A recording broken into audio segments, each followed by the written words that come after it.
Hey, good morning, guys. It is August 4th, and Chambers is still in Luke 18:31, the exact same verse as yesterday. Sorry. The thing that stands out to me is Jesus is telling the disciples, "Hey, let's go. We're going to go to Jerusalem." And the thing that stands out to me today, I was reading it again, and it stood out to me that Jesus decides to take the disciples with him. And you would say, "Oh, of course he does. These are the his closest friends and students, and they've been with him for 3 years." But Jesus knew what was coming, and I don't mean the arrest and the torture and the crucifixion. I mean the fact that his disciples would scatter. And so, even in light of the fact that he knew the disciples would scatter, he says, "Hey, let's go to Jerusalem." And I think that's it was a real eye opener to me today. I was just thinking about that, and I thought, well, Toby, that's the same graciousness or same grace that he shows you. He he takes you along, and there are times when you, um, as it were, scatter um, to doubt and fear and just stubbornness.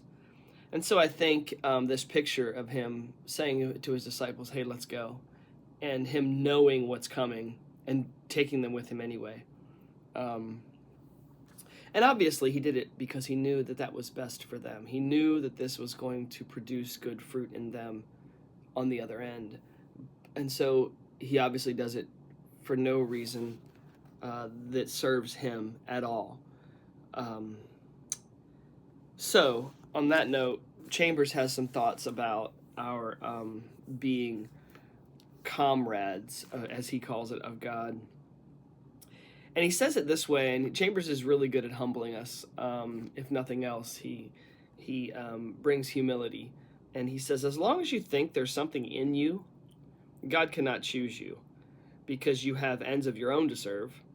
But if you have let him bring you to the end of your self sufficiency, then he can choose you to go with him to Jerusalem, and that will mean the fulfillment of purposes which he does not discuss with you. And I think that's a really good reminder that why he chooses us is not because of anything in us, but of his purposes for us. He says a little further down, it is not a question of our equipment, but of our poverty, not of what we bring with us, but of what God puts into us. Not a question of natural virtues, of strength, of character, knowledge, and experience. All that is of no avail in this matter. None of it makes any difference when God decides to use us. God decides to use the foolish things of the world to shame the wisdom of this world.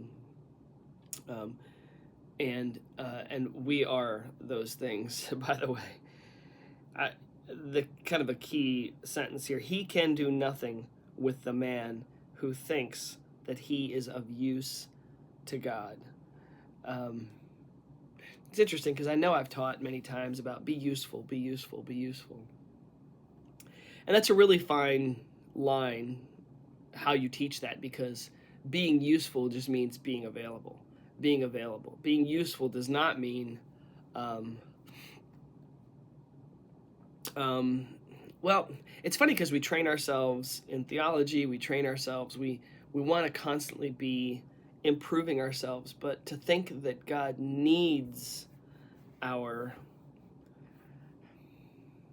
abilities, talents, to think that He needs those is different than our ability to humble ourselves and make ourselves available. Whatever you need, Lord, it's yours. And I think about the pouring out of the the alabaster box. That's the name of the song, I guess. Mary pours out this oil, um, and I think that's a good indication of what we're supposed to do. Is I don't hold on to something and say, "Look what I have, Lord. Look at this talent, this ability. Look what I have. I'm going to use it for you." It's just pouring it out, kind of saying, "Here, do what do with me, whatever."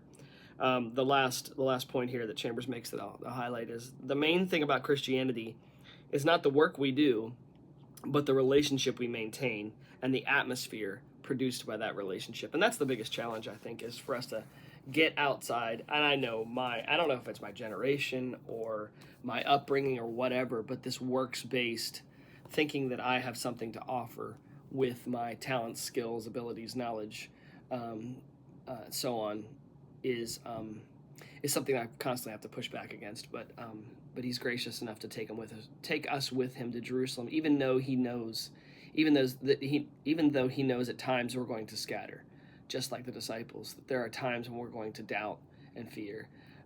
He still takes us with him. It just shows the grace of God. You guys have an awesome day.